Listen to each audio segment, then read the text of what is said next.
ಯಾವ ರೀತಿ ಕಾರ್ಯಕ್ರಮ ಮಾಡಬೇಕು ಏನು ಅಂತಕ್ಕಂಥ ಚರ್ಚೆ ಆಗಿದೆ.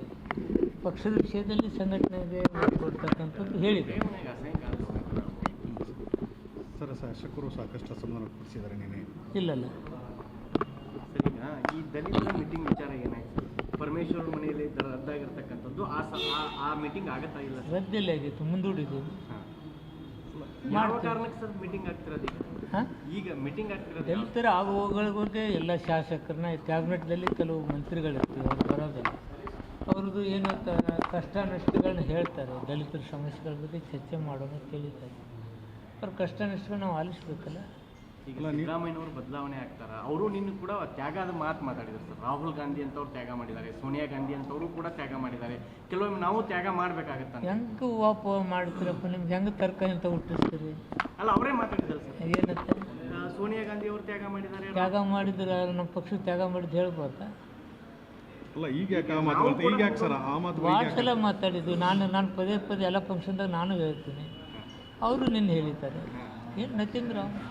ಅಲ್ಲ, ತ್ಯಾಗದ ಹಿಂದ್ಗಡೆ ಏನೋ ಒಂದು ಅಡಗಿದೆ ಅಂತ ನೀವು ಕ್ರಿಯೇಟ್ ಮಾಡ್ತೀರಿ ನೋಡಪ್ಪ. ಇದೆಲ್ಲ ಹಿಂಗಾಗೈತೇನೋ ಹಂಗಾಗೈತೇನೋ, ಅಲ್ಲಿಂದ ಬಂದೈತೇನೋ, ಇಲ್ಲಿಂದ ಬಿದ್ದೈತೇನೋ, ಇಲ್ಲಿಂದ ಎದ್ದೈತೇನೋ ಅಂತೇಳಿ ಇದೇನು ನೀವು ಮಾಡೋಕ್ಕೈತಿಲ್ಲ. ಇದೇನು ಇಲ್ಲ, ಇಂಥ ಹೋಗಳ ಪ್ರಶ್ನೆನೇ ಇಲ್ಲ. 5 ವರ್ಷ ಸಿದ್ದರಾಮಯ್ಯನವರು ಇರ್ತಾರೆ ಸರ್. ಅದನ್ನು ನಾವು ಪಾರ್ಟಿ ಹೈಕಮಾಂಡ್ ತೀರ್ಮಾನ ಆಗ್ತದೆ. ಸಿದ್ದರಾಮಯ್ಯ ಮುಖ್ಯಮಂತ್ರಿ ಅದಾನಲ್ಲ,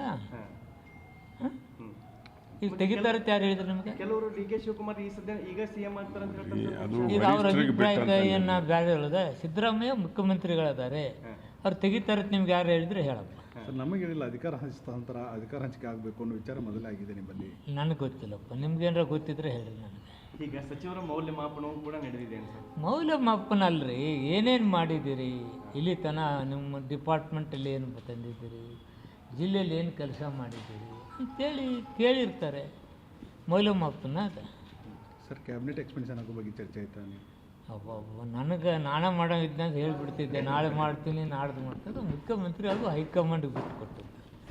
ನನಗದು ಪವರ್ ಇಲ್ಲ, ಅದ್ರ ಬಗ್ಗೆ ನಾನು ಹೆಂಗೆ ಉತ್ತರ? ಬೆಂಗಳೂರಾಗ ಹಸುಗಳ ಕೆಚ್ಚಲು ಕೊಯ್ದ ಪ್ರಕರಣ ಬಿಜೆಪಿ ಅವರಿಗೆ ಹೋಗಿ ಅಲ್ಲಿ ಹಸುಗಳ ಜೊತೆಗೆ ಹೋರಾಟ ಮಾಡ್ತಿದ್ದಾರೆ, ಹಸು ಕೊಡಿಸಿದ್ರು ಅವರಿಗೆ. ದಲಿತರದ್ದು ಎಷ್ಟೋ ಮರ್ಡರ್ಗಳಾಗ್ತವೆ, ಜೀವನ ಹೋಗ್ತವೆ. ಯಾವ ಥರ ಸ್ಟ್ರೈಕ್ ಮಾಡಿದಾರ, ಯಾವ ಥರ ಬಾಯಿ ತೆಗ್ದಿದಾರ, ಎಷ್ಟೋ ತಾಯಿ ತಂದಿನ ಮರ್ಡರ್ ಮಾಡಿದವ್ರು ಇರ್ತಾರೆ ಈ ಜಗತ್ತಿನಲ್ಲಿ. ಅಂಥ ದುಷ್ಟರಿಗೆಲ್ಲ ಬಲಿ ಹಾಕಬೇಕು. ನಾನು ಅದನ್ನು ಯಾಕೆ ಹೇಳ್ತೀನಿ ಅಂದರೆ, ಅಂಥ ದುಷ್ಟರು ಎಲ್ಲ ಕಡೆ ಇದ್ದಾರೆ, ಎಲ್ಲ ನಮೂನಿ ದುಷ್ಟರಿದ್ದಾರೆ. ಅಂಥವ್ರನ್ನ ಬಲಿ ಹಾಕ್ತಕ್ಕಂಥದ್ದು ಸರ್ಕಾರದ ಕರ್ತವ್ಯ, ಅದನ್ನು ನಾವು ಮಾಡ್ತೀವಿ. ಇದನ್ನು ರಾಜಕೀಯವಾಗಿ ಹೋಗ್ತಕ್ಕಂಥದ್ದು ದಿವಸ ಮರ್ಡರ್ಗಳಾಗ್ತವೆ. ದಿವಸ ತಂದಿನ ಕೊಂದದ್ದು ನೋಡಿದ್ದೀವಿ, ಮಗನ ಕೊಂದದ್ದು ನೋಡಿದ್ದೀವಿ. ಇದನ್ನು ರಾಜಕೀಯವಾಗಿ ಹೋಯ್ತಾ? ಈಗ ಹೋಗಿ ಹಸುಗಳ ಜೊತೆಗೆ ಪ್ರೊಟೆಸ್ಟ್ ಮಾಡಿ ಅವರು ರಾಜಕೀಯ ಇಲ್ಲ, ರಾಜಕಾರಣ ಎಲ್ಲದರಾಗೂ ರಾಜಕಾರಣ. ಅವರು ಇಂಥ ಸಣ್ಣತನದ ರಾಜಕಾರಣಗಳಿಂದ ಅವರು ಹೊರಗೆ ಬರದೇ ಇದ್ದರೆ ಜನ ಅವ್ರಿಗೆ ಪಟ್ಟಕ್ಕೆ ಸರ್. ಈಗ ಅಂಬೇಡ್ಕರ್ಗೆ ಅವಮಾನ ಮಾಡಿಕೊಡ್ತಂತೆ ಕಾಂಗ್ರೆಸ್ ಏನೆಲ್ಲ ಮಾಡಿದೆ ಅನ್ನೋ ಬಗ್ಗೆ ಪುಸ್ತಕ ಬಿಡಿರ್ತಾರೆ, ಎಳೆಗೆ ಬಿಚ್ಚಿಟ್ಟಿದ್ದಾರೆ BJP ಅವರು. ಏನು ಮಾಡಿದ್ವಿ ನಾವು? ಜನಪರವಾಗಿ ಸಂವಿಧಾನ ತಿದ್ದುಪಡಿ ಮಾಡೋಕ್ಕೆ ಅವಕಾಶ ಇತ್ತು, ನಾವು ಮಾಡಿದ್ದೀವಿ. ಏನು ಅವ್ರಿಗೆ ಮಾಡೋಕ್ಕೆ ಅವಕಾಶ ಇತ್ತು, ಅವರು ಮಾಡಿದ್ದಾರೆ. ಸಂವಿಧಾನ ತಿದ್ದುಪಡಿ ಮಾಡೋದಕ್ಕೆ ತಪ್ಪು. ಸಂವಿಧಾನ ತಿದ್ದುಪಡಿ ಅಷ್ಟೇ ಸರ್, ಹಿಂದ್ಗಡೆ ಅಂಬೇಡ್ಕರ್ ಅವರಿಗೆ ಸಾಕಷ್ಟು ಸಚಿವ ಸ್ಥಾನ ಕೊಡಲಿಲ್ಲ ಅವರಿಗೆ ಸರ್.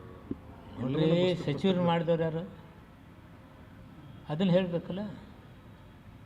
ಇವರು RSSದವರು ಸಂವಿಧಾನ ಬಂದಾಗ ಏನೇನು ಮಾತಾಡಿದರು ಅದನ್ನು ಹೇಳಬೇಕಾ? ಹಿಂದೂ ಧರ್ಮದ ಬಗ್ಗೆ ಹೇಳ್ತಾರೆ. ಹಿಂದೂ ಧರ್ಮದಲ್ಲಿ ದಲಿತರ ಬಗ್ಗೆ ಏನು ನೋವಿದೆ ಅನ್ನೋದು ಗೊತ್ತಾ ಇವ್ರಿಗೆ? ನಾ ಹಿಂದೂ ಅಂತ ನಾನು ಇವತ್ತು ಮಂದಿರದಲ್ಲಿ ಹೊರಗಡೆ ಇರ್ತಕ್ಕಂಥದ್ದು ಎಷ್ಟೋ ಜನಗಳು ಇವತ್ತು ನಮ್ಮ ಮುಂದೆ ಇದ್ದಾರೆ. ಅವ್ರ ಬಗ್ಗೆ ಏನು ಹೇಳ್ತಾರೆ ಇವರು? ಅವರೆಲ್ಲ ಹಿಂದೂ ಅಂತೇಳಿ ಮನಸಾರಿ ಇದ್ದಾರಾ ಬದುಕಿನಲ್ಲಿ? ಎಷ್ಟು ನೋವು ಅನುಭವಿಸ್ತಾರೆ ಗೊತ್ತಾ? ಅದ್ರ ಬಗ್ಗೆ ಇವತ್ತು ಏನಾದ್ರು ಇವ್ರ ಕಾರ್ಯಕ್ರಮಗಳದಾವ? ಇವರು ಎಲ್ಲ ಮಾಡ್ತಕ್ಕಂಥ ಅವಾಂತರಗಳು ಜನ ವಿರೋಧಿ ಕಾರ್ಯಕ್ರಮಗಳದಾವೆ. ಒಂದು ಧರ್ಮನ ಹೊರಗಿಡ್ತಕ್ಕಂಥ ಸಂವಿಧಾನದಾಗ ಹೇಳಿದ್ದೇನಾ? ಈ ದೇಶದಲ್ಲಿ ಸಂಸ್ಕೃತಿಯಲ್ಲಿ ಇದೇನಾ? ಎಲ್ಲ ಧರ್ಮದವ್ರನ್ನ ಪ್ರೀತಿ ಮಾಡ್ತಕ್ಕಂಥ ಧರ್ಮ ಇದಾಗಬೇಕಲ್ಲ. ಮಾನವರನ್ನಾಗೆ ಕಾಣಬೇಕಾದಂಥ ಧರ್ಮ ನಮಗೆ ಬೇಕಲ್ಲ. ಏನು ಇವ್ರು ಹೇಳ್ತಾ ಇರೋದು? ಸರ್, ನಿಮ್ಮ ಡಿಪಾರ್ಟ್ಮೆಂಟ್ ಸಂಬಂಧಪಟ್ಟಂಗೆ ಕೆಲವು ಬಿಯರ್ಗಳ ದರ ಜಾಸ್ತಿ ಆಗೋದು ಹೇಳ್ತೀನಿ. ನಿಮಗೆ ಯಾವತ್ತು ಏರ್ಸೋದಿದ್ರು ಹೇಳ್ತೀನಿ, ಕಡಿಮೆ ಮಾಡೋದಿದ್ದು ಹೇಳ್ತೀನಿ, ಇಮಿಡಿಯೇಟ್ ನಿಮಗೆ ರಿಯಾಕ್ಟ್ ಮಾಡ್ತೀನಿ.